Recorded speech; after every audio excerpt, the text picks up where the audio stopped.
రాఖీ పౌర్ణమి ఇది మన దేశంలో జరుపుకునే గొప్ప పండగ.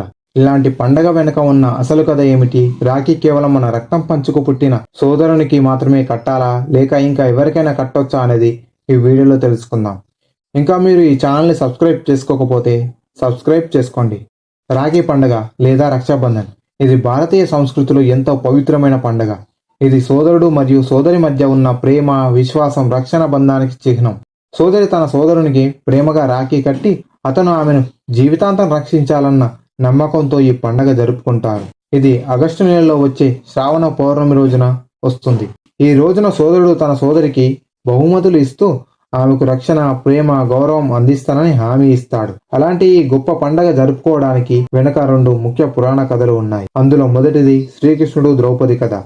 రాజసూయ యాగంలో శ్రీకృష్ణుడు శిశుపాలుని తలని సుదర్శన చక్రంతో ఖండిస్తాడు. అప్పుడు శ్రీకృష్ణుడి చేతి వేలికి గాయమయ్యి రక్తం కారుతుంది. అది చూసిన ద్రౌపది వెంటనే తన చీరని చించి శ్రీకృష్ణుడి వేలికి కట్టుగా కట్టి రక్తాన్ని ఆపుతుంది. ఆ చిన్న చర్య వల్ల శ్రీకృష్ణుడు మనస్ఫూర్తిగా నీకు ఎప్పుడైనా అవసరమైతే నేను నిన్ను రక్షించడానికి సిద్ధంగా ఉంటా అని ద్రౌపదికి మాటిస్తాడు.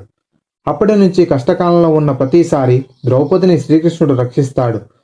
ముఖ్యంగా ద్రౌపది వస్త్రాపహరణంలో చీరను లాగేస్తుంటే శ్రీకృష్ణుడు ద్రౌపదికి వస్త్రాన్నిచ్చి రక్షిస్తాడు. ఈ కథే రాఖీ పండుగకు ముఖ్య అర్థం.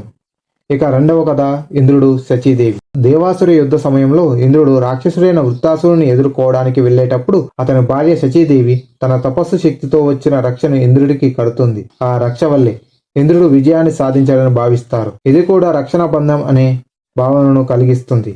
రాఖీ కేవలం అన్నా చెల్లెల మధ్యే కాదు, మనుషుల మధ్య పరస్పర రక్షణ, సోదర భావంతో విశ్వాసం ఉన్న ఎవరికైనా కట్టవచ్చు. రాఖీ కట్టడానికి రక్త సంబంధమే ఉండాలని ఏమీ లేదు. ఎవరి పట్ల అయినా అనుబంధం, విశ్వాసం, రక్షణ భావంతో ఉండి సోదరునిగా భావిస్తే వారికి రాఖీ కట్టవచ్చు. ఇది మన సంస్కృతిలో సోదర భావాన్ని నిలబెట్టే గొప్ప పండగ. ఇలాంటి మరిన్ని గొప్ప పురాణ కథల కోసం ఈ ఛానల్ని సబ్స్క్రైబ్ చేసుకోండి.